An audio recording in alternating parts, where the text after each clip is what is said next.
Hello friends, मैं हूं संदीप चौहान और स्वागत आप सबका हमारे यूट्यूब चैनल एडीयू स्टार पे। तो फ्रेंड्स, आज के लेक्चर में हम पढ़ने वाले हैं ड्रिफ्ट वेलोसिटी। ड्रिफ्ट वेलोसिटी क्या होती है और ड्रिफ्ट वेलोसिटी के साथ हम पढ़ेंगे कि मोबिलिटी क्या होती है। ड्रिफ्ट वेलोसिटी और मोबिलिटी ये काफी इंपॉर्टेंट टर्म होते हैं इलेक्ट्रॉनिक्स इंजीनियरिंग में पढ़ने के लिए, क्योंकि इनके द्वारा ही कंडक्टिविटी को कैलकुलेट करते हैं कि किसी मटेरियल की कंडक्टिविटी कितनी होगी। ये कंडक्टर है तो उसकी कंडक्टिविटी कितनी होगी, सेमी कंडक्टर है तो उसकी कंडक्टिविटी कितनी होगी। तो आज के लेक्चर में हम पढ़ने वाले हैं ड्रिफ्ट वेलोसिटी और मोबिलिटी। तो आइए स्टार्ट करते हैं। पहले हम देखते हैं ड्रिफ्ट वेलोसिटी। ड्रिफ्ट वेलोसिटी क्या होती है। ड्रिफ्ट वेलोसिटी समझने के लिए एक हम पीस लेते हैं। ये कंडक्टिंग मटेरियल की पीस है, कंडक्टिंग मटेरियल है। इसमें इलेक्ट्रॉन काफी मात्रा में चार्ज है। फ्री इलेक्ट्रॉन्स यहाँ पे काफी मात्रा में एज्यूम कर रहे हैं कि यहाँ पे काफी मात्रा में फ्री इलेक्ट्रॉन्स हैं। यहाँ पे हमने भी इस कंडक्टर को या इस मटेरियल को भी सप्लाई से नहीं जोड़ा है। इसको किसी भी लीड से हमने सप्लाई नहीं दी है, कहीं से भी इसको सप्लाई नहीं दी गई है। ये बिल्कुल एक बस हमने वैसे ही एक मटेरियल ले लिया है, कंडक्टिंग मटेरियल लिया है, और इसमें हमने एज्यूम किया कि जो नंबर्स ऑफ चार्ज कैरियर्स हैं, फ्री इलेक्ट्रॉन्स हैं, उनकी संख्या काफी अधिक है। अब आप ये सोचिए कि क्या ये इलेक्ट्रॉन जो है, यहाँ पे जो इलेक्ट्रॉन्स हैं, फ्री इलेक्ट्रॉन्स हैं, क्या ये मूव कर रहे हैं? क्या ये मूव करेंगे? जब हम इन्हें इलेक्ट्रिक सप्लाई नहीं देंगे, कहीं बाहर से सप्लाई नहीं देंगे, तो क्या ये मूव करेंगे? बिल्कुल हाँ, ये मूव करेंगे। और इसको समझने के लिए थोड़ी सी हम एक थ्योरी लिखते हैं कि ये इलेक्ट्रॉन आखिर कैसे मूव करेंगे। जब हम इन्हें किसी सप्लाई से नहीं जुड़े हुए हैं तो कैसे मूव करेंगे, इनके द्वारा करंट का फ्लो होगा कि नहीं होगा, इस थ्योरी को समझने के लिए थोड़ा सा हम बेसिक समझते हैं। सपोज करिए कि ये एक एटम है, एटम, और ये एटम जो है कंडक्टिंग मटेरियल का कोई एटम है, सिल्वर, कॉपर, एल्यूमिनियम, मतलब जिसके बाहरी कक्षक में numbers of electron less than 4 है। इलेक्ट्रॉनों की संख्या जो है वो 4 से कम है। इनके बाहरी सेलों में जो इलेक्ट्रॉनों की संख्या 4 से कम है। ये एल्यूमिनियम है तो सपोज करिए कि इनके बाहरी कक्षक में 3 इलेक्ट्रॉन, सिल्वर है 3, कॉपर है तो 2 इलेक्ट्रॉन। तो यहाँ पे क्या होगा, जो न्यूक्लियस है, न्यूक्लियस के द्वारा इलेक्ट्रॉन काफी बंधे होते हैं। इन इलेक्ट्रॉनों को यहां से फ्री कराने के लिए हमें एनर्जी की आवश्यकता होती है, और वो एनर्जी 2 रूपों में हम प्राप्त कर सकते हैं। एनर्जी जो होती है, एनर्जी हम इसे 2 प्रकार से दे सकते हैं। या तो थर्मल एनर्जी हो सकती है या इलेक्ट्रिकल एनर्जी हो सकती है। थर्मल या इलेक्ट्रिकल, या इन्हें इलेक्ट्रिकल एनर्जी कहीं बाहरी सोर्स के द्वारा दे दिया जाए तो ये इलेक्ट्रॉन क्या करेंगे, अपने सेल्स को छोड़ देंगे और फ्री हो जाएंगे, मूव करने के लिए मूव करने लगेंगे। या तो हम इन्हें इलेक्ट्रिकल एनर्जी देते हैं, कहीं से भी इलेक्ट्रिकल एनर्जी इन्हें मिल जाए तो क्या हो जाएगा, ये जो इलेक्ट्रॉन्स हैं जो बंधे हुए हैं सेल से, ये फ्री हो जाएंगे और मूव करने लगेंगे मटेरियल में। यहाँ पे हमने भी क्या किया है, बिना बैटरी के एक बस केवल एक पीस लिया है कंडक्टिंग मटेरियल का। इसमें नंबर्स ऑफ फ्री इलेक्ट्रॉन जो है, जो चार्ज कैरियर्स है, वो काफी मात्रा में हमने एज्यूम किया है कि काफी मात्रा में यहाँ पे क्या है, चार्ज कैरियर अवेलेबल है। अब होता क्या है कि जब हम इन्हें कहीं से थर्मल एनर्जी देते हैं या किसी प्रकार की एनर्जी देते हैं, सपोज करिए कि मैं यहाँ पे इन्हें थर्मल एनर्जी दे रहा हूं, तो थर्मल एनर्जी देने से इनकी जो काइनेटिक एनर्जी होती है, kinetic energy half m v square, ये इंक्रीज कर जाती है। हाफ एम बी स्क्वायर जो है, इनकी काइनेटिक एनर्जी जो होती है वो इंक्रीज कर जाती है इनकी वेलोसिटी इंक्रीज करने के कारण। जैसे ही थर्मल एनर्जी देते हैं, इन्हें वाइब्रेशन होने लगता है, ये वाइब्रेट करने लगते हैं, बहुत ही तेजी से वाइब्रेट करते हैं, इनकी मोशंस बढ़ जाते हैं, वेलोसिटी इनकी बढ़ जाती है। ये जो इलेक्ट्रॉन्स है वैलेंस शेल में, इनकी वेलोसिटी बहुत ही ज्यादा बढ़ जाती है। वहां से इनकी काइनेटिक एनर्जी बढ़ जाएगी, और जैसे इनकी काइनेटिक एनर्जी बढ़ जाती है, ये इलेक्ट्रॉन क्या करते हैं, यदि एनर्जी ज्यादा मिल गई तो ये कक्षक को छोड़ के बाहर मूव करने लगते हैं और फ्री हो जाते हैं। इससे ये इलेक्ट्रॉन फ्री हो जाते हैं। तो यहाँ पे जो हमने एनर्जी दिया वो थर्मल एनर्जी दिया। थर्मल एनर्जी के कारण इन इलेक्ट्रॉनों की जो काइनेटिक एनर्जी है वो बढ़ गई, और काइनेटिक एनर्जी बढ़ने के कारण ये इलेक्ट्रॉन फ्री हो गए मूव करने के लिए, इस सेल को छोड़ दिए और फ्री हो गए मूव करने के लिए। मीन्स इलेक्ट्रॉन यहाँ पे क्या हुआ, थर्मल एनर्जी देने के कारण फ्री हो गया कंडक्टर में मूव करने के लिए। अब ये एनर्जी होती क्या है, कैसे उत्पन्न होती है, तो जो हमने मटेरियल लिया है, जो मटेरियल हमने लिया है यहाँ पे, जिसमें हमने एज्यूम किया कि काफी अधिक मात्रा में चार्ज कैरियर्स है, वो किसी ना किसी टेम्परेचर पे रखा होगा। रूम टेम्परेचर पे सपोज करते हैं, तो रूम टेम्परेचर की जो वैल्यू होती है, रूम टेम्परेचर की value, room temperature 300 degree kelvin होता है। रूम टेम्परेचर की वैल्यू 300 डिग्री केल्विन होता है, या हम इसे 27 डिग्री सेल्सियस कह सकते हैं। 27 डिग्री सेल्सियस से 300 डिग्री केल्विन। ऐसे ही 0 डिग्री केल्विन पे जो टेम्परेचर होता है वो -273 डिग्री सेल्सियस होता है, -273 डिग्री सेल्सियस।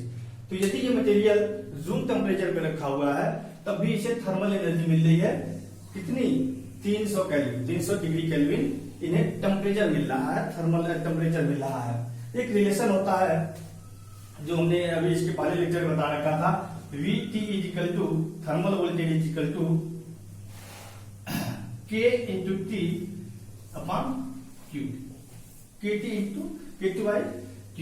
K क्या है, बोल्ट्जमान कांस्टेंट होता है, T टेम्परेचर होता है केल्विन में, और Q जो होता है चार्ज ऑन चार्ज कैरियर, जो भी चार्ज कैरियर्स हैं उस पर कितने चार्ज है, कितना चार्ज होगा। जैसे यहाँ इलेक्ट्रॉन है तो इलेक्ट्रॉन का चार्ज कितना, 1.6 multiplied by 10 to the power -90। तो इनके रेशियो के बराबर यहाँ पे थर्मल वोल्टेज उत्पन्न होता है, थर्मल वोल्टेज VT। जब हम इसको सॉल्व करते हैं, K की वैल्यू रखते हैं, बोल्ट्जमान कांस्टेंट की वैल्यू और यहाँ पे इलेक्ट्रॉन पे जो चार्ज है उसकी वैल्यू, तो VT की जो वैल्यू निकल के आती है, VT की वैल्यू वो लगभग T बाई 11,000 इलेक्ट्रॉन वोल्ट इतनी निकल के आती है, T बटे 11,000। तो टेम्परेचर जितना होगा, जितना टेम्परेचर, यदि सपोज करिए कि रूम टेम्परेचर 300 डिग्री केल्विन है, रूम टेम्परेचर हमने 300 डिग्री केल्विन ले लिया, तो जो VT की वैल्यू होगी, VT की वैल्यू वो 300 बटे 11,000 इजिकल टू लगभग 26 इलेक्ट्रॉन वोल्ट, 26 इलेक्ट्रॉन वोल्ट की जो है हमें यहाँ पे वोल्टेज मिल जाती है, एनर्जी मिल जाती है। और इसी वोल्टेज के कारण क्या होता है, ये इलेक्ट्रॉन्स होते हैं इस कंडक्टिंग मटेरियल को मूव करने लगते हैं, जबकि हमने इसे कहीं से बाहर से सप्लाई नहीं दी है, हमने इस मटेरियल को कहीं से बाहर से सप्लाई नहीं दी, कोई भी एक्सटर्नल सोर्स अप्लाई नहीं किया, इस पे कोई भी एक्सटर्नल फोर्स नहीं लग रहा है इसमें, किंतु ये थर्मल वोल्टेज के कारण, थर्मल वोल्टेज जो है, इस थर्मल वोल्टेज के कारण 26 इलेक्ट्रॉन वोल्ट जो एनर्जी मिली, उसके कारण जो यहाँ इलेक्ट्रॉन्स हैं वो मोशंस करने लगते हैं। आइए थोड़ा सा और समझते हैं इसे। अब ये जो इलेक्ट्रॉन्स हैं ये मोशन करने लगे, अब देखते हैं इनका मोशन कैसा होगा। ये पीस था, कंडक्टिंग मटेरियल या फिर जो भी मटेरियल हमने लिया है पीस था, इसमें जो इलेक्ट्रॉन्स होते हैं ये मूव करने लगे ऐसे, ये इलेक्ट्रॉन ऐसे, ये इलेक्ट्रॉन ऐसे, यहाँ का इलेक्ट्रॉन ऐसे, यहाँ के इलेक्ट्रॉन ऐसे, मीन्स इनका जो मोशन होता है वो एक निश्चित पैटर्न में नहीं होता, एक निश्चित डायरेक्शन में नहीं होता, ये जिगजैग मोशन करते हैं, रैंडम मोशन करते हैं, कभी इधर मोशन, कोई इलेक्ट्रॉन इधर मोशन कर रहा है, कोई इलेक्ट्रॉन इधर मोशन कर रहा है, मीन्स इलेक्ट्रॉनों का जो मोशन है वो एक निश्चित पैटर्न में नहीं है। हर इलेक्ट्रॉन के कारण, हर चार्ज के कारण, हर चार्ज के मूवमेंट के कारण यहाँ करंट भी फ्लो होगा, छोटे छोटे काफी करंट फ्लो होंगे, जितने चार्ज कैरियर्स हैं उतने करंट फ्लो होंगे, जितने ज्यादा इसमें चार्ज कैरियर होंगे उतने ज्यादा करंट फ्लो होंगे, लेकिन उनका जो रिजल्टेंट होगा वो जीरो होगा। जो रिजल्टेंट होगा आई नेट, यहाँ पे जो होगा आई नेट वो जीरो होगा। ये जो अलग अलग इलेक्ट्रॉन है अलग अलग डायरेक्शन मूव कर रहे हैं, इनके डायरेक्शन के कारण, इनके मूवमेंट के कारण करंट का फ्लो होगा, लेकिन हम आई नेट यदि बात करें कि टोटल चार्ज के कारण कितना करंट फ्लो किया, तो यहाँ पे जो करंट की वैल्यू होगी जीरो होगी, क्योंकि इनकी जो एवरेज वेलोसिटी होगी, बी एवरेज होगी वो जीरो होगी। ये निश्चित एक डायरेक्शन में मूवमेंट नहीं कर रहे हैं। इनकी एवरेज वेलोसिटी को यदि हम लिख लें बी एवरेज इक्वल टू, यदि इसकी वेलोसिटी u1 v1 ले लें, इसकी वेलोसिटी v2 ले लें, इसकी वेलोसिटी v3 ले लें, इसकी वेलोसिटी v4 ले लें, तो v1 plus v2 plus v3 plus data vm by n equal to zero होगा। इनकी जो एवरेज वेलोसिटी निकलेगी वो जीरो निकलेगी। यहाँ पे इलेक्ट्रॉन मोशन करेंगे, मोशन करते हैं, लेकिन वो एक रैंडम मोशन करते हैं, वो किसी निश्चित डायरेक्शन में मोशन नहीं करते, इसलिए इसमें करंट का फ्लो होता है, इंडिविजुअल करंट का फ्लो होता है। लेकिन जब हम पूरे मटेरियल में करंट के फ्लो को देखते हैं तो पूरे मटेरियल में किसी करंट का फ्लो नहीं होता है। यदि ऐसा होता तो जब भी हम किसी मटेरियल को छूते, कंडक्टिंग मटेरियल को छूते, तो वहां से हमें करंट फील होती, वहां से हमें झटका लगता करंट का, लेकिन ऐसा नहीं हुआ। क्यों? क्योंकि जितने भी इलेक्ट्रॉन्स हैं उनके जो मोशंस है वो रैंडम मोशन है, वो एक निश्चित पैटर्न में नहीं है। तो अभी हमने मटेरियल को जो लिया है यहाँ पे इलेक्ट्रिक फील्ड अप्लाई नहीं किया, तो जो इनके मोशन है वो बिल्कुल रैंडम मोशन है, इनके कारण कोई करंट फ्लो नहीं करेगा। अब आइए देखते हैं जब इसे हम किसी सोर्स के द्वारा कनेक्ट कर रहे हैं, जब इन्हें हम किसी सोर्स के द्वारा कनेक्ट करते हैं तब क्या होता है, इसे नोट करिए। यहाँ पे जो थर्मल वोल्टेज होगा, एक चीज देख लीजिएगा, यहाँ पे जो थर्मल वोल्टेज होगा वो मिली वोल्ट में होगा, ये मिली वोल्ट। यहाँ पे जो थर्मल वोल्टेज होगा वो मिली वोल्ट में होगा, और इसी वोल्टेज के कारण यहाँ पे जो इलेक्ट्रॉन्स है वो मोशन करने लगेंगे। क्योंकि ये वोल्टेज है तो इसकी जो मात्रक होगा वो मिली वोल्ट होगा। काफी कम वोल्टेज होते हैं, मिली वोल्टेज होते हैं, इलेक्ट्रॉन वोल्ट नहीं, मिली वोल्ट। इलेक्ट्रॉन वोल्टेज नहीं होगा तो ये एनर्जी का मात्रक हो जाएगा। तो यहाँ पे इस वोल्टेज के कारण, थर्मल वोल्टेज के कारण ही इलेक्ट्रॉनों का मोशन होने लगता है। मैं इसे डिलीट करते हैं। अब हम इस पीस को, जो हमने पीस ले रखा है, इसे किसी बैटरी के द्वारा कनेक्ट करेंगे। इसे किसी बैटरी के द्वारा कनेक्ट कर दिया, बैटरी का जो वोल्टेज है वो भी है। अब यहाँ पे हमने इस पीस को एक बैटरी से कनेक्ट किया और बैटरी का वोल्टेज भी है। ये बैटरी जो है यहाँ पे पोटेंशियल डिफरेंस क्रिएट करेगा, ध्रुवांतर क्रिएट करेगा। पोटेंशियल डिफरेंस जब क्रिएट करेगा तो जो इलेक्ट्रॉन्स है वो पॉजिटिव टर्मिनल की तरफ आएंगे, पॉजिटिव टर्मिनल की तरफ यहाँ आने का, इलेक्ट्रॉन जो है वो पॉजिटिव टर्मिनल की तरफ आने का प्रयास करेंगे।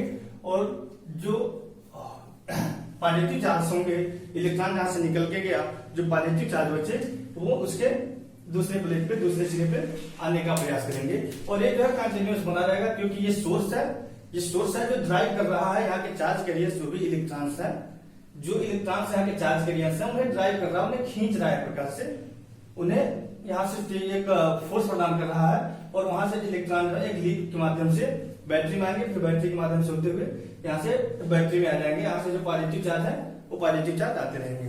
तो यहाँ पे जो करंट, ये फ्लो है, चार्ज का जो फ्लो है वो कंटिन्यूअस बनने लगेगा। यहाँ पे जो चार्ज कैरियर्स है वो कंटिन्यूअस मूव करने लगेंगे। अब देखिए होता क्या है, जैसे बैटरी को हम लगाते हैं, जैसे हमने बैटरी को अप्लाई किया यहाँ पे एक इलेक्ट्रिक फील्ड इंटेंसिटी ई पैदा हो जाती है। इलेक्ट्रिक फील्ड इंटेंसिटी होते हैं ई, एक वेक्टर क्वांटिटी होता है ई। पढ़ा होगा आप लोगों ने फिजिक्स में, यहाँ पे डेल्टा बी इक्वल टू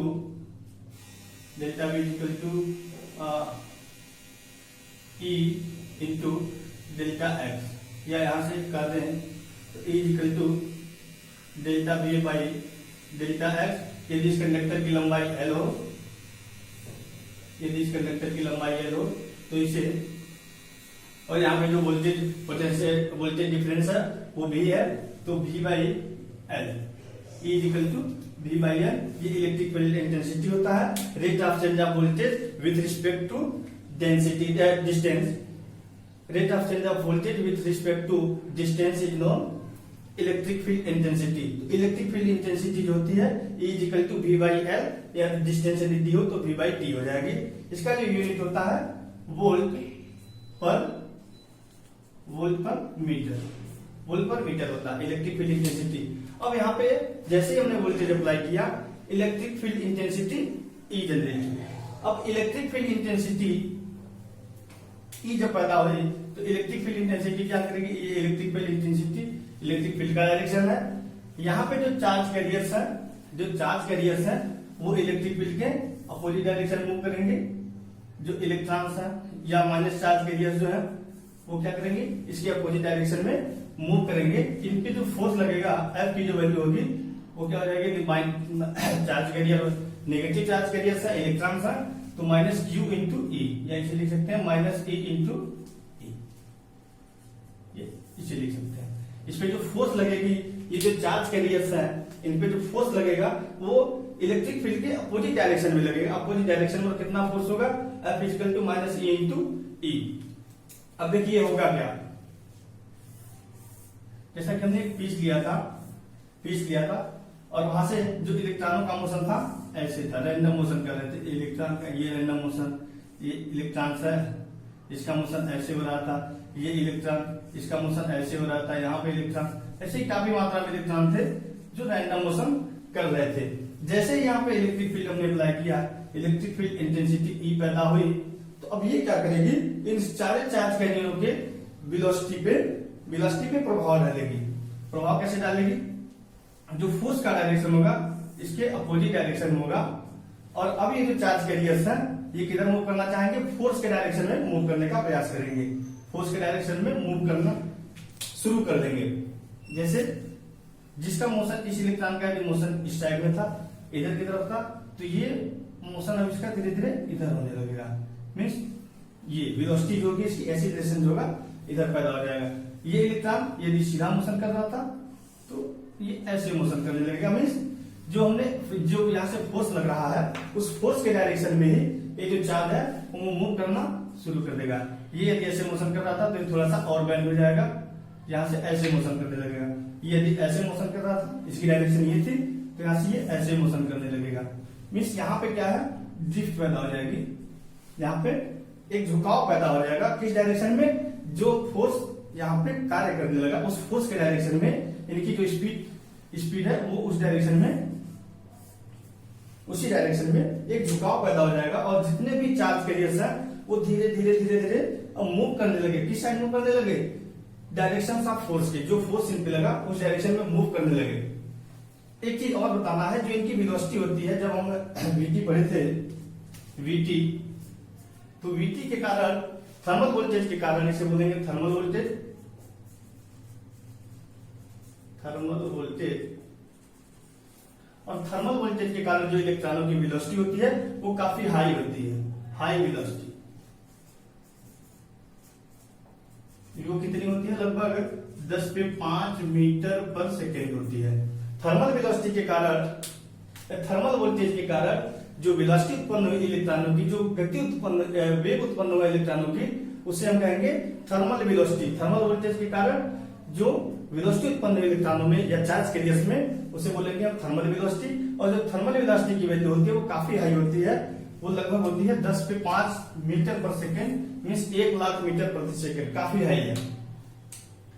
ये जब हम इलेक्ट्रिक फील्ड नहीं लगाए थे, मतलब सप्लाई से इसे हम कनेक्ट नहीं किए थे, उस समय जो वेलोसिटी थी थर्मल वोल्टेज के कारण वो थर्मल वेलोसिटी थी, और थर्मल वेलोसिटी काफी हाई थी, लगभग 1000 मीटर, 1 लाख मीटर प्रति सेकेंड, 1 लाख मीटर प्रति सेकेंड की काफी हाई वेलोसिटी थी।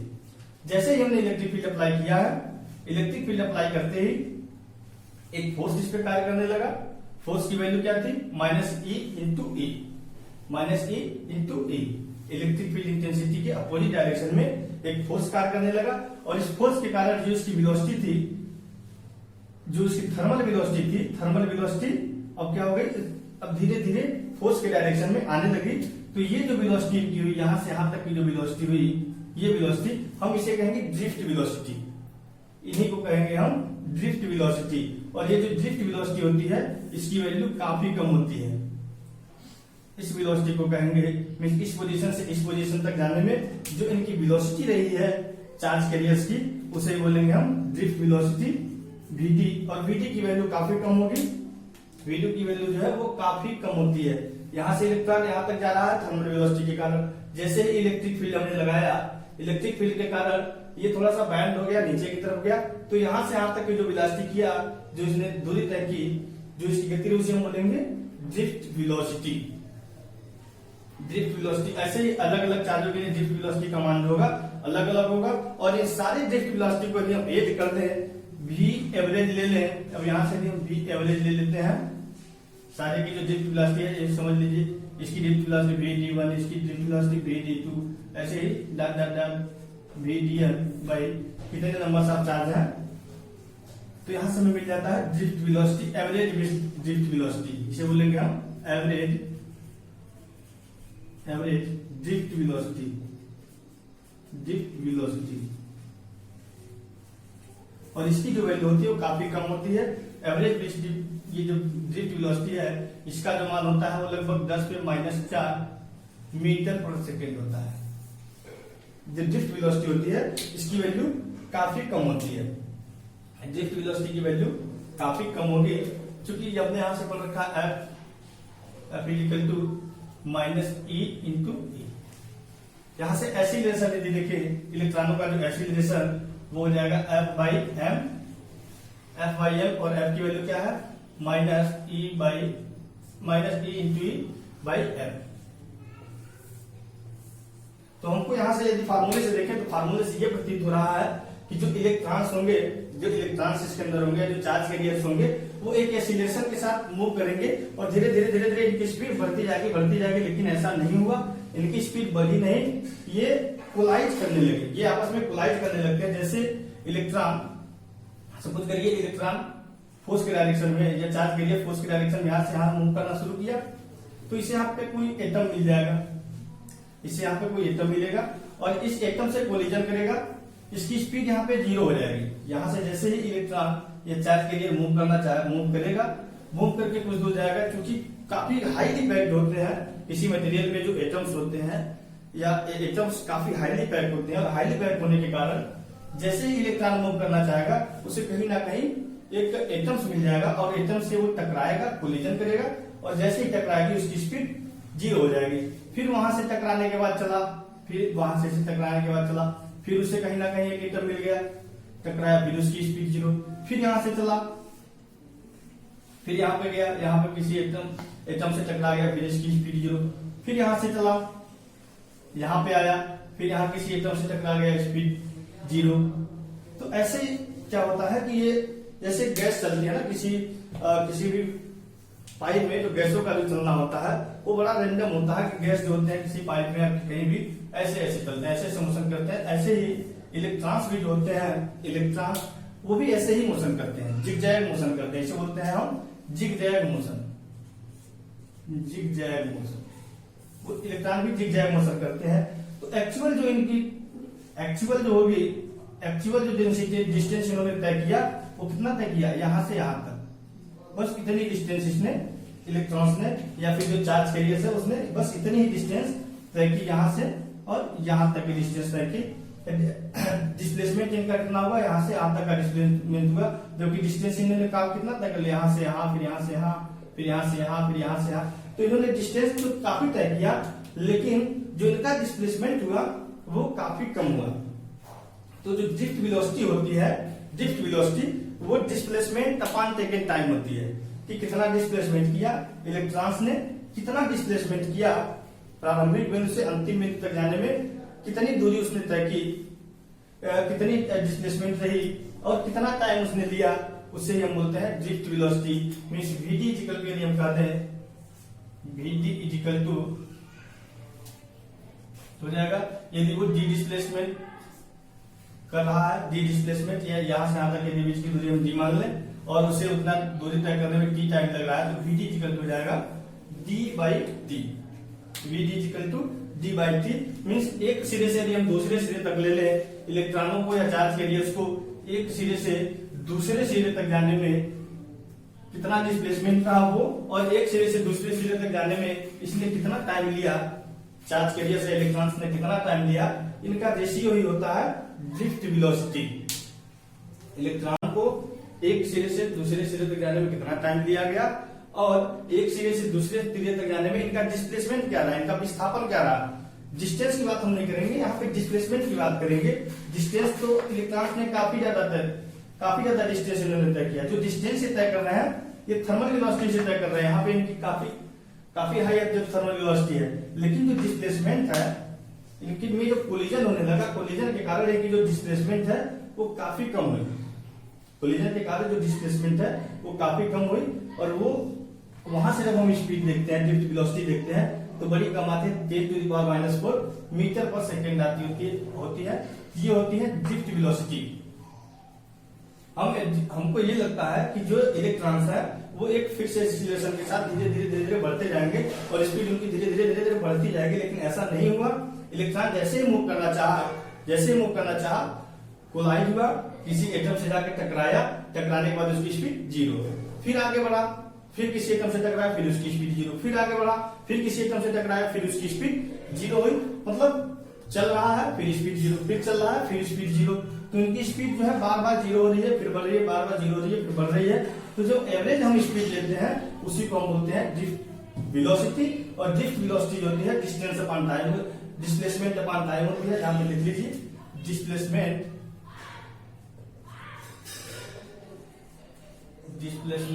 अपॉन टाइम, कितना डिस्प्लेसमेंट हुआ, कितना उनका विस्थापन हुआ, और उस दूरी को तय करने में उन्होंने कितना टाइम लिया, उसी के रेशियो को हम कहेंगे ड्रिफ्ट वेलोसिटी, और ड्रिफ्ट वेलोसिटी का जो मात्रक होगा मीटर पर सेकेंड या सेंटीमीटर पर सेकेंड होगा। अब यहाँ से एक चीज और जान लीजिए जो कि फिजिक्स से रिलेटेड है, आप लोग इंटर में पढ़ के आए होंगे। यहाँ पे एक चीज और होती है रिलैक्सेशन टाइम। कुछ लोग जो ना जानते हो कई जगह इनके विषय में भी पूछ लिया जाता है रिलैक्सेशन टाइम क्या होता है। तो रिलैक्सेशन टाइम जो होता है दो कोलिजनों के बीच का जो समय होता है, दो कोलिजन हुए और सपोज करिए इलेक्ट्रॉन जब यहाँ से गया यहाँ, तो यहाँ पे एक पहला कोलिजन हुआ इसका, इलेक्ट्रॉन जब यहाँ से आ जा रहा है तो एटम से टकरा रहा है तो पहला कोलिजन से यहाँ हुआ, और फिर यहाँ से निकल रहा है यहाँ आ रहा है तो दूसरा कोलिजन से यहाँ हुआ। तो इन दो कोलिजन के बीच में कितना टाइम रहा, इसे बोलते हैं रिलैक्सेशन टाइम, रिलैक्सेशन टाइम, और इसे टाउ से दर्शाते हैं रिलैक्सेशन टाइम। और इसी में एक चीज और होता है फ्री पाथ, फ्री पाथ बोलते हैं, फ्री पाथ को हम लैम्डा से दर्शाते हैं कि इनकी फ्री पाथ कितनी रही, कब तक ये टकराए नहीं, कितनी दूरी तक ये नहीं टकरा रहे हैं, उसी पाथ को हम, उसी दूरी को हम बोलते हैं फ्री पाथ या फ्री रनिंग। कितनी दूरी तक ये फ्री रन करते हैं उसे लैम्डा से दर्शाते हैं। और रिलैक्सेशन टाइम होते हैं दो कोलिजन्स के बीच में कितना टाइम लग रहा है। एक कोलिजन सपोज करिए पहले सेकंड में एक कोलिजन हुआ और दूसरे सेकंड में, और 5 सेकंड बाद जाकर दूसरा कोलिजन, सपोज कर रहा है, मान रहा है कि एक पहले सेकंड में यहाँ से एक कोलिजन हुआ और दूसरा कोलिजन होने में 5 सेकंड लग गया, तो इनके बीच की जो टाइम होगी वही रिलैक्सेशन टाइम होगी। मीन्स जो हमारे चार्ज कैरियर्स है कितने टाइम तक रिलैक्स कर रहे हैं, कितने टाइम तक कहीं भी टकरा नहीं रहे हैं, उसी को हम कहेंगे रिलैक्सेशन टाइम, और रिलैक्सेशन टाइम को टाउ से दर्शाएंगे। तो हमको यहाँ से देखना था drift velocity is equal to displacement upon time. इसके कई फार्मूले बनते हैं, वो फार्मूले हम नहीं देखेंगे, वो इंटरमीडिएट की चीजें हैं, वो फिजिक्स की चीजें हैं। हम यहाँ पे इलेक्ट्रॉनिक्स इंजीनियरिंग पढ़ रहे हैं, हमारा मोटो था यहाँ पे कि ड्रिफ्ट वेलोसिटी आप समझे कि ड्रिफ्ट वेलोसिटी क्या होती है। तो drift velocity is the average velocity of electron in drift velocity is the average velocity of the electron in the direction of applied electric force. Electric force के direction में, electric force के direction में drift velocity का ही average होता है, velocity का जो average होगा उसे हम बोलेंगे ड्रिफ्ट वेलोसिटी। तो आइए इसे अब डिलीट करते हैं। तो आइए अब हम देखते हैं फिर मोबिलिटी क्या होती है। बड़ा ही इंपॉर्टेंट टर्म है मोबिलिटी।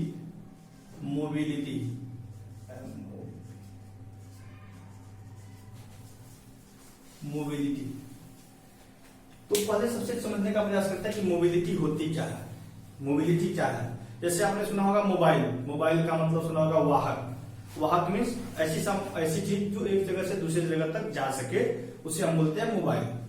जैसे हमने चार्ज कैरियर्स ही पढ़े होंगे, तो उसमें mobile charge carriers, E mobile charge carriers, mobile charge carriers भी होते थे जो मटेरियल्स में मूव कर सके, एक स्थान से दूसरे स्थान तक जा सके, वो होते थे मोबाइल चार्ज कैरियर। अब हमें यहाँ पढ़नी है मोबिलिटी को कहते हैं हम वाहकता या गतिशीलता, इसे कह सकते हैं कि कितनी आसानी से जा रहा है।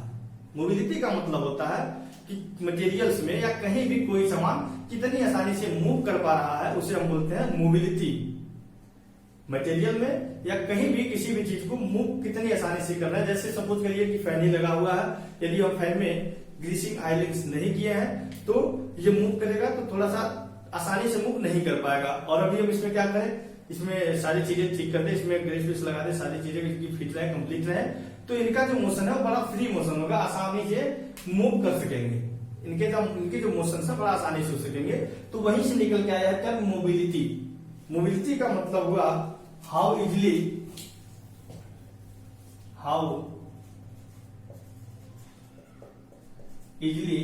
An electron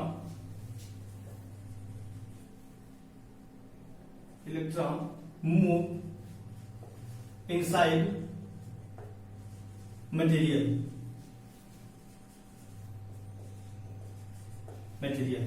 how easily an electron, अब इलेक्ट्रॉन का यहाँ पे कोई भी चार्ज कैरियर्स हो सकते हैं, तो हमने इलेक्ट्रॉन लिख दिया कि how easily an electron move inside material के अंदर इलेक्ट्रॉन कितनी आसानी से मूव कर पा रहा है, वही होगी मोबिलिटी। कितनी आसानी से इलेक्ट्रॉन मूव कर रहा है, उसे मूव करने में ज्यादा यदि दिक्कतों का सामना नहीं करना पड़ रहा है तो हम कहेंगे कि मोबिलिटी बहुत ज्यादा है। यदि उसे मूव करने में काफी समस्याएं हो रही है कि इसे कभी यहाँ टकराना पड़ रहा है, कभी वहां टकराना पड़ रहा है, उनकी स्पीड बार बार कम हो रही है, तो हम कहेंगे कि मोबिलिटी क्या है, काफी कम है।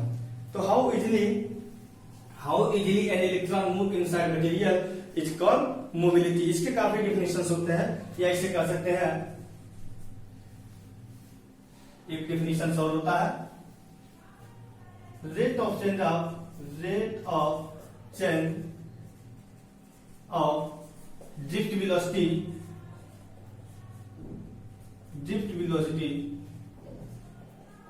with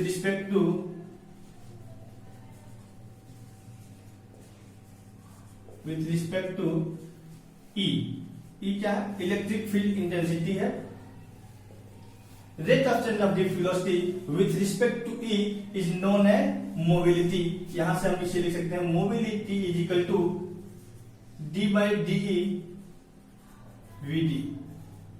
rate of change of drift velocity with respect to electric field intensity is known as mobility. Mobility जो होती है वो इलेक्ट्रॉन्स की भी हो सकती है और होल्स की भी हो सकती है। हमने यहाँ पे इजिली चूंकि इलेक्ट्रॉन्स का ही ले लिया है, यहाँ पे होल्स का भी लिख सकते हैं। How easily an hole move inside a material is known as mobility. The rate of change of drift velocity with respect to E, E जो है इलेक्ट्रिक फील्ड इंटेंसिटी है, तो हम उसे बोलेंगे मोबिलिटी। यदि इलेक्ट्रॉन्स के लिए मोबिलिटी है, यदि इलेक्ट्रॉनों की मोबिलिटी देखनी है तो हम इसे म्यू एन कर लेंगे। यदि होल की करनी है तो हम म्यू पी कर लेंगे। Mu N equal to D by D V, मतलब rate of change of drift velocity with respect to electric field intensity. जैसे जैसे इलेक्ट्रिक फील्ड इंटेंसिटी को बढ़ाएंगे per unit electric field intensity पे, इसे एक चीज और बोल सकते हैं, change in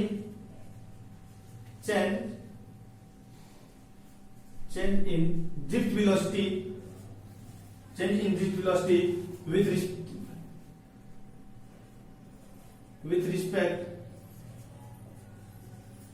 with respect to change E is known as, मतलब E के चेंज होने से Vt कैसे कैसे चेंज हो रहा है उसे हम बोलते हैं mobility. Mobility equal to Vt by E।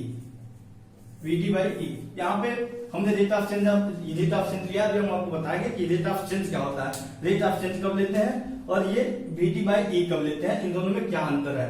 तो हमें दो तीन यहाँ पे आसान चीजें देख रहे हैं कि कितनी आसानी से किसी भी मटेरियल में कोई चार्ज करिए कितनी आसानी से फ्लो कर सकता है, कितनी आसानी से मूव कर सकता है, उसे हम बोलते हैं मोबिलिटी। और मोबिलिटी को दर्शाते हैं म्यू से। यहाँ से इसका मात्रक भी देख सकते हैं, जैसे मोबिलिटी यहाँ पे हमने Vd का मात्रक अभी देखा था। Vd का मात्रक क्या था, मीटर पर सेकेंड था। और इलेक्ट्रिक फील्ड इंटेंसिटी का मात्रक, इलेक्ट्रिक फील्ड इंटेंसिटी का जो मात्रक होता है वोल्ट पर मीटर। यहाँ पे मीटर या सेंटीमीटर कुछ भी ले सकते हैं, मीटर से, और ये वोल्ट सेकेंड से, तो हो जाएगा मीटर स्क्वायर पर volt second.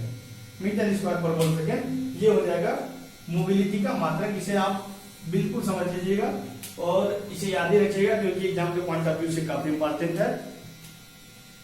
Unit of mobility, ये क्या है, unit of mobility. Unit of mobility, mobility का जो है मात्रक है मीटर स्क्वायर पर वोल्ट सेकेंड। मीटर स्क्वायर पर वोल्ट सेकेंड, होल के लिए इलेक्ट्रॉन के लिए सब सेम रहेगा, मीटर स्क्वायर पर वोल्ट सेकेंड या सेंटीमीटर स्क्वायर पर वोल्ट सेकेंड। कहीं सेंटीमीटर स्क्वायर दिया हो तो कंफ्यूज मत होइएगा कि यहाँ तो बस मीटर स्क्वायर बताया था, सेंटीमीटर स्क्वायर भी हो सकता है। जैसा हम सपोज कर लें कि पीस की जो लेंथ है वो मीटर में है या सेंटीमीटर में है, तो यहाँ पे सेंटीमीटर स्क्वायर वोल्ट सेकेंड हो सकता है या मीटर स्क्वायर वोल्ट सेकेंड हो सकता है। आइए थोड़ा सा और इसे हम समझते हैं कि क्या है मोबिलिटी है क्या।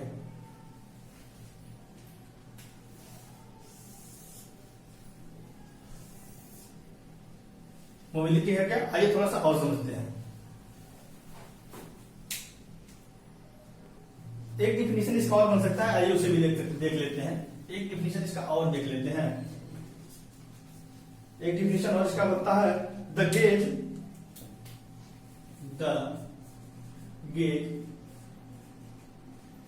हाउ इजली चार्ज कैरियर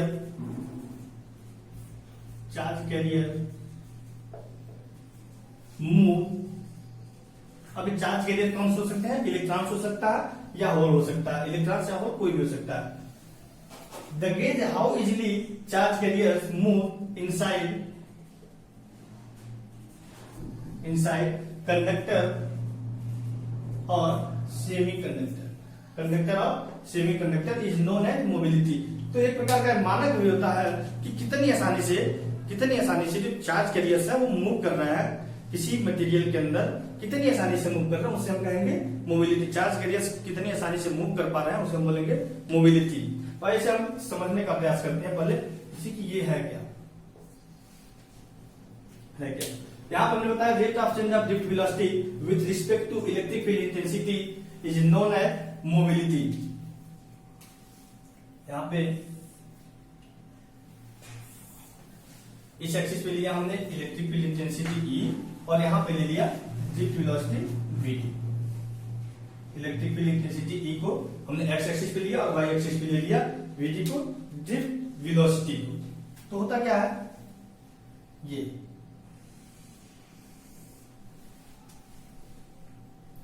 ये सपोज करिए ये हो गया सिलिकॉन के लिए और ऐसे ही ये जर्मेनियम के लिए।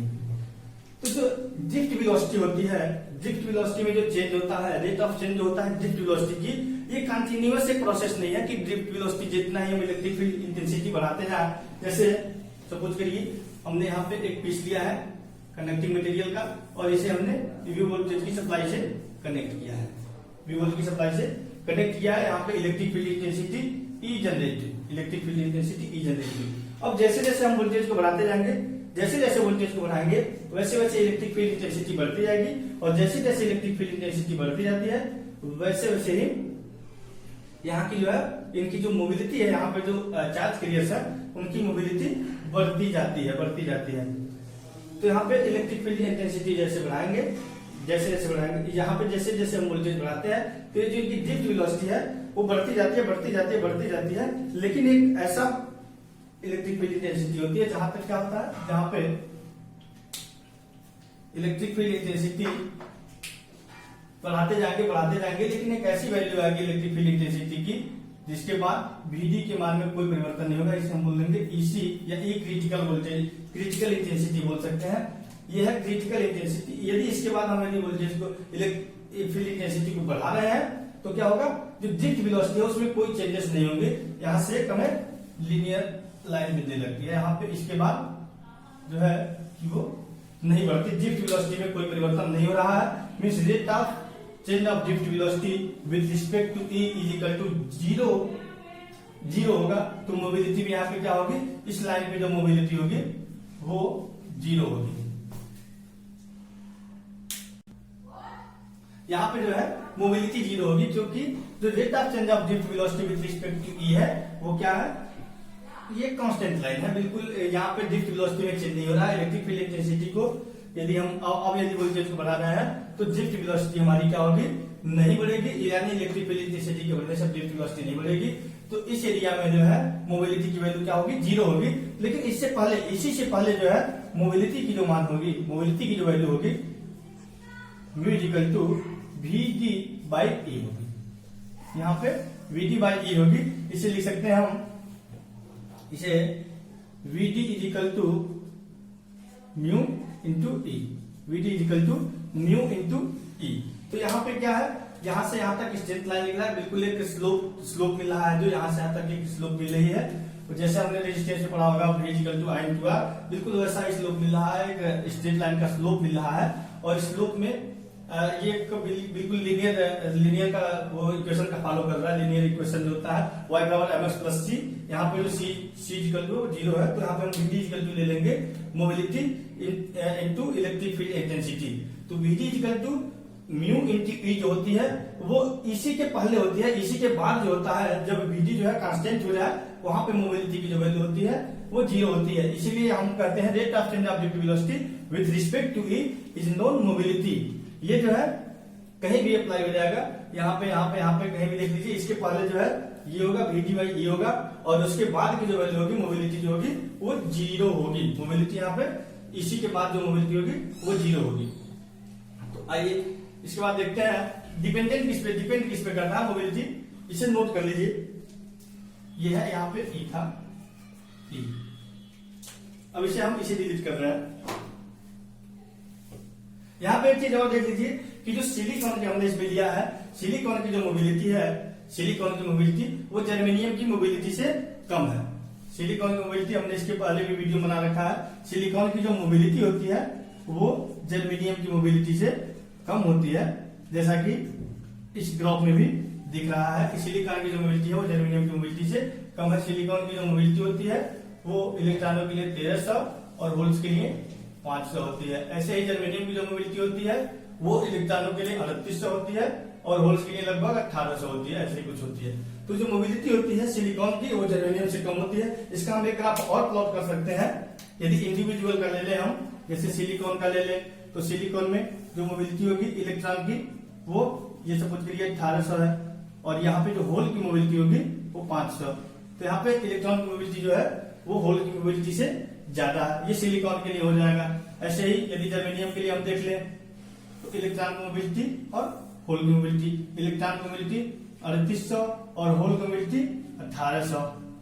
तो यहां से हम देख सकते हैं जर्मेनियम के लिए हो जाएगा कि इलेक्ट्रॉन की जो मोबिलिटी होती है वो होल की मोबिलिटी से ज्यादा होती है और सिलिकॉन की जो मोबिलिटी होती है वो जर्मेनियम की मोबिलिटी से कम होती है।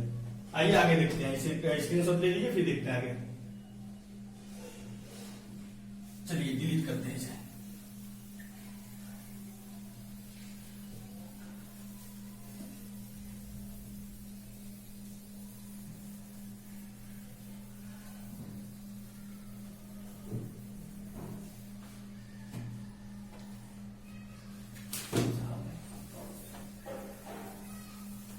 अब हम देखेंगे कि मोबिलिटी जो है किन किन चीजों पे डिपेंड करती है, कौन से फैक्टर हैं जो मोबिलिटी को प्रभावित करते हैं। तो मोबिलिटी को प्रभावित करने के मुख्य दो फैक्टर होते हैं। मोबिलिटी जो होती है वो दो फैक्टर्स के द्वारा प्रभावित होती है।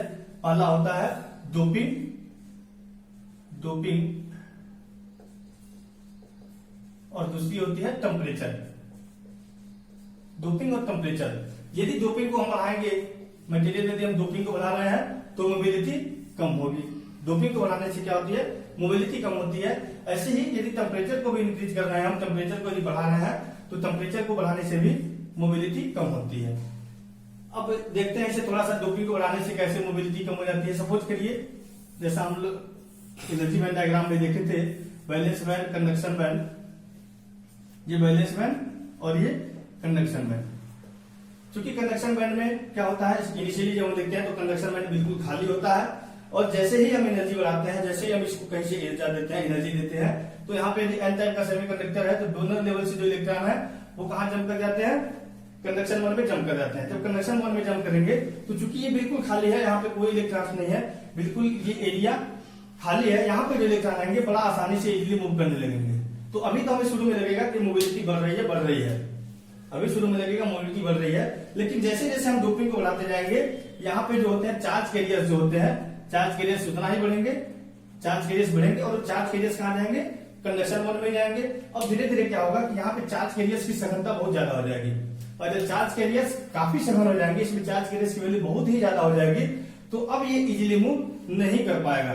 मीन्स यदि डोपिंग को हम एक निश्चित लेवल से अधिक बढ़ा देंगे, एक लेवल से अधिक बढ़ा देंगे, तो जो मोबिलिटी है वो धीरे धीरे हमारी क्या होगी, कम होने लगेगी। ऐसे ही यदि टेम्परेचर को हम बढ़ाते हैं तो टेम्परेचर को बढ़ाने से भी मोबिलिटी कम होने लगती है। टेम्परेचर के कारण दो प्रकार से प्रभावित होता है, यहाँ पे दो चीजें और पढ़नी होती है हमें। एक होता है लैटिस स्कैटरिंग और एक होता है आयनाइजेशन स्कैटरिंग। इसको हमको पढ़ने की जरूरत नहीं है। लैटिस स्कैटरिंग यदि देखना चाहते हो आप देख लें कि लैटिस स्कैटरिंग से जो मोबिलिटी होती है, मोबिलिटी वो टेम्परेचर के -2/3 होती है, 3/2 के प्रोपोर्शनल होती है। मीन्स यदि हम लैटिस स्कैटरिंग इसमें ज्यादा होगा, मटेरियल यदि लैटिस स्कैटरिंग ज्यादा हो रही है तो मोबिलिटी बढ़ती है। और यदि आयनाइजेशन हो रहा है, आयनाइजेशन हो रहे हैं, आयनाइजेशन के कारण यदि स्कैटरिंग हो रही है, आयनाइजेशन इम्प्यूरिटी स्कैटरिंग हो रही है, जिसे हम म्यू आई बोलते हैं। म्यू आई होता है प्रोपोर्शनल 3/2, 3 के पावर 3/2 जो होता है। मीन्स यदि यहाँ से भी हम आयनाइजेशन डोपिंग स्कैटरिंग यदि बढ़ रही है तो मोबिलिटी क्या होता है, टेम्परेचर के साथ साथ बढ़ती रहती है। दोनों को मिला के जो मेन रिजल्ट हमारा आता है यही आता है कि यदि टेम्परेचर को बढ़ाएंगे तो मोबिलिटी धीरे धीरे धीरे धीरे कम होती चली जाएगी। तो यह है मोबिलिटी। मोबिलिटी का मात्रक और मोबिलिटी के को हमने ग्राफ से भी यहाँ पे देखा है कि ग्राफ से कैसे है। यही भी इस वीडियो को हम खत्म करेंगे। यहाँ पे आज हमने ड्रिफ्ट वेलोसिटी पढ़ा है और मोबिलिटी पढ़ा है। अब इसके बाद हम कंडक्टिविटी पढ़ेंगे कि किसी मटेरियल में कंडक्टिविटी क्या होती है, कैसे। तो कंडक्टिविटी में देखेंगे हम कंडक्टर मटेरियल की कंडक्टिविटी क्या होती है, सेमी कंडक्टर मटेरियल की कंडक्टिविटी क्या होती है। वहां पे हम मोबिलिटी का प्रयोग देखेंगे, ड्रिफ्ट वेलोसिटी का प्रयोग देखेंगे, इलेक्ट्रिक फील्ड इंटेंसिटी का सारे फार्मूले वहां पे यूज होंगे। इसलिए मैंने आपको पहले ये पढ़ाया। आज का वीडियो यदि आपको अच्छा लगा हो तो वीडियो को लाइक कीजिएगा, चैनल को सब्सक्राइब कीजिए और अपने फ्रेंड्स को शेयर कीजिए। Thank you for watching.